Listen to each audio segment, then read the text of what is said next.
విక్రమ్ టీవీకి సబ్స్క్రైబ్ చేయండి. Subscribe to Vikram TV. Subscribe to Vikram TV. Subscribe to Vikram TV. Subscribe to Vikram TV. Please like, share and subscribe to Vikram TV.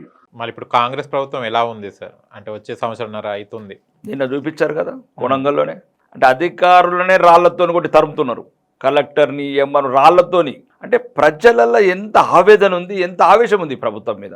ఏదో పక్కన ఆర్మూర్ అనుకుంటే వేరు, లేదు ఏదైనా ఆదిలాబాద్ జిల్లాలో అనుకుంటే వేరు. ప్రస్తుత గౌరవనీయ ముఖ్యమంత్రి గారి ప్రాతినిధ్యం వహిస్తున్న కొడంగల్ నియోజకవర్గంలో అధికారం రాళ్లతో కొట్టి తరిమే 11 నెలలు వచ్చిందంటే మొత్తానికి వాళ్ళ మోసాలు, వాళ్ళు చేసిన వాగ్దాన భంగాలు, ఆ గ్యారంటీ ఈ గ్యారంటీ అనుకుంటా దొరికినోడు దొరికినట్లు దోసుకున్న తందుకైనా ఎవరో మళ్ళీ అధికారం తెచ్చుకున్నదని ప్రజలు ప్రశ్నిస్తున్నారు.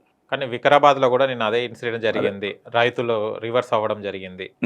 అంటే ఏంటిది అదే భూములు తీసుకొని మీకు బెడ్రూమ్ ఇస్తా అవి చెప్పడం జరుగుతుంది, కొట్లాడుకోవడం జరిగింది. ఇంత ఎప్పుడు కూడా జరగలేదు ఏ ప్రభుత్వంలో కూడా. ఏంటంటే 12,000 ఎకరాలు ఆల్రెడీ ఉన్నది, ఎందుకు ఈ డ్రామాలు మళ్ళీ ఇవన్నీ చేసుడు?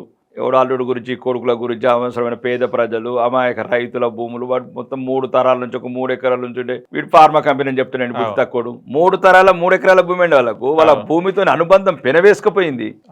మీ కుటుంబ సభ్యుల గురించి, మీ ఫ్రెండ్స్ గురించి వందలాది కోట్ల ఎక్కడ ప్రపంచంలో అన్ని రిజెక్ట్ చేసిన ఫార్మా కంపెనీలు ఇక్కడ తీసుకొచ్చి 1000 కోట్ల అవినీతి చేసి రాజకీయ పదవులు అనుభవించాలనుకున్న ఇట్లాంటి దుర్మార్గమైన రాజకీయ వ్యవస్థ నాయకులు నేను చూడలేదండి. ఎందుకు పేదోడిని కొడుతున్నారు?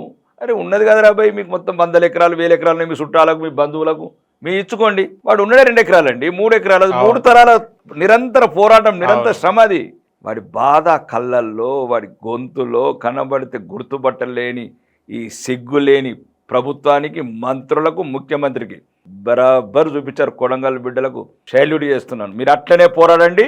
ఎవ్వడు ఏ చట్టం మీ మీద చేతేయకుండా మేము చూసుకుంటాం.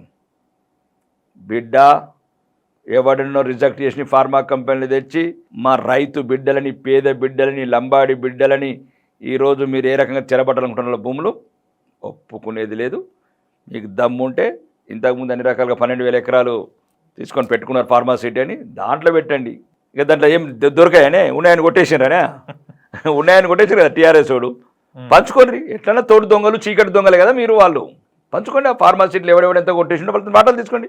మళ్ళీ పేద రైతులని వాళ్ళ జీవనోపాధి మీద పొట్టగొట్టద్దు, వాళ్ళ గౌరవం మీద దెబ్బ కొట్టద్దు, వాళ్ళ తరతరాల ఒక రకమైన ఆ భూమితో పెనవేసుకున్న వాళ్ళ బంధాన్ని విడదీయద్దని భారతీయ జనతా పార్టీగా మరియు భారతీయ జనతా పార్టీ శాసనసభ్యుడిగా నేను డిమాండ్ చేస్తాను. సార్, ఇప్పుడు కాంగ్రెస్ పార్టీ గెలవక ముందు 6 గ్యారంటీలు ఇవ్వడం జరిగింది కదా. ఏ ధీమాతోని, ఏ ధైర్యంతో 6 గ్యారంటీలు అప్పట్లో చెప్పడం జరిగింది. ఇప్పుడు చూస్తే 6 గ్యారంటీలు కదా, అసలు గ్యారంటీ అనే ముచ్చటనే తీస్తలేరు. దీన్ని మీరేమంటారు? కాంగ్రెస్ అంటేనే 420 పార్టీ, దేశానికి ద్రోహం తలపెట్టే పార్టీ, హిందువులను అడుగడుగును అవమానించే పార్టీ. ఎక్కడ చూసినా కర్ణాటక అయినా అదే మోసం, హిమాచల్ ప్రదేశ్ అదే మోసం, ఇక్కడదే మోసం. కానీ ఒక్కోసారి మోసాలు వెళ్ళగా జల్లు. ఓకే, एक दिन रहता जो सच्चाई बाहर आता, जो ऊपर वाला देख रहे, जिसको जो सदा मिलने है वो मिलता. जो जैसा गांधी परिवार को जो सदा मिल रहा है, जैसा जैसा धोखा किया देश को, हिंदुओं को, जैसा भी ये लोगों को भी मिलेगा जो धोखा का सदा. ఓకే, రీసెంట్లీ బీసీ కులగణ బొల్కే నికాలన తీయడం జరిగింది. గాంధీ గారు కూడా రావడం జరిగింది, మన రాహుల్ గాంధీ గారు కూడా దీని మీద. అసలు ఈ పాలిటిక్స్ ఏంటిది? ఇప్పుడు బీసీ కులగణ అనేది ప్రస్తావన రావడానికి రీజన్ ఏంటి సార్? ఏం ప్లాన్ చేస్తుంది అసలు కాంగ్రెస్ ప్రభుత్వం? రాహుల్ గాంధీ ఎవరు అతను? మా దేశానికి సంబంధం లేదు, మా హిందూ మతానికి సంబంధం లేదు. మా మతం మీద ఎందుకు పడ్డావయ్యా బాబు?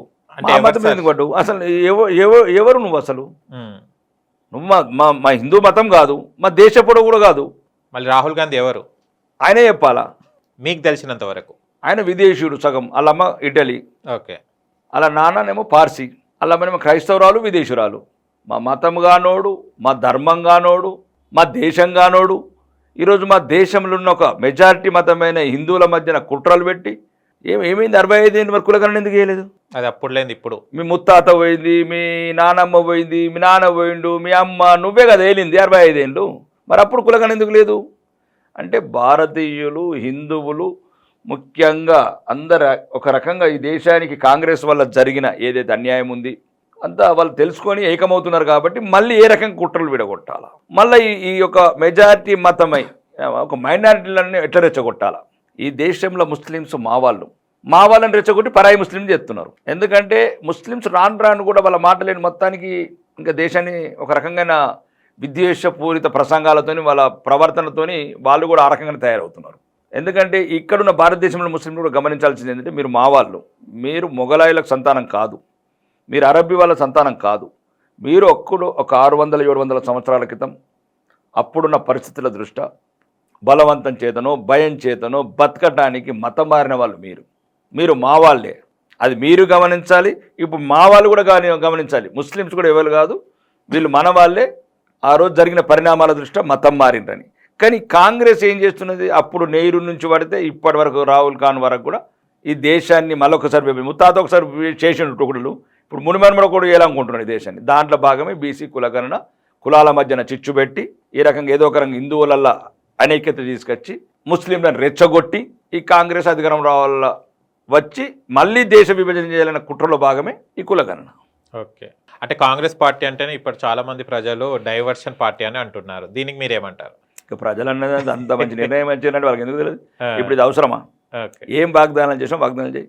మహాలక్ష్మి స్కీమ్ 2,500 ఇస్తాను వెయ్యి, పెన్షన్ 4,000 ఇస్తాను వెయ్యి, ఆటో డ్రైవర్లకు 12,000 ఇస్తాను వెయ్యి, 15,000 కౌలు రైతులకు వస్తాను వెయ్యి. లేదు, ఉద్యోగాలు ఇవ్వండి, విద్యాలయాన్ని ఆధునీకరించండి, వైద్యాన్ని ఆధునీకరించండి, ఒక హాస్పిటల్ కట్టండి, విద్యాలయాలు మంచి మంచి యూనివర్సిటీ క్రియేట్ చేయండి. కానీ ఇదేందండి, రకరకాల వచ్చినట్టు దొరికినోడు దోచుకుంటారు. సెక్రటరీ కూడా చూస్తుంటే ప్రవేశం అవుతూ మొత్తం పవర్ బ్రోకర్స్ చుట్టుపక్కల దొరుకున్నప్పుడేమో ఫామ్ హౌస్లో, ఇప్పుడేమో మంత్రుల ఇళ్ళ చుట్టూ. కాబట్టి ఇది మొత్తం తెలంగాణ ప్రజల్ని మళ్ళీ ఒకసారి ద్రోహం చేసి వాళ్ళని నిరాశ నిస్పృహలకు లోను చేస్తున్న ఈ పార్టీ. అందుగురించి రైతులు ఎలుగొత్తుతున్నారు. తెలంగాణ మొత్తంలో రోడ్ల మీద వడ్ల కుప్పలు.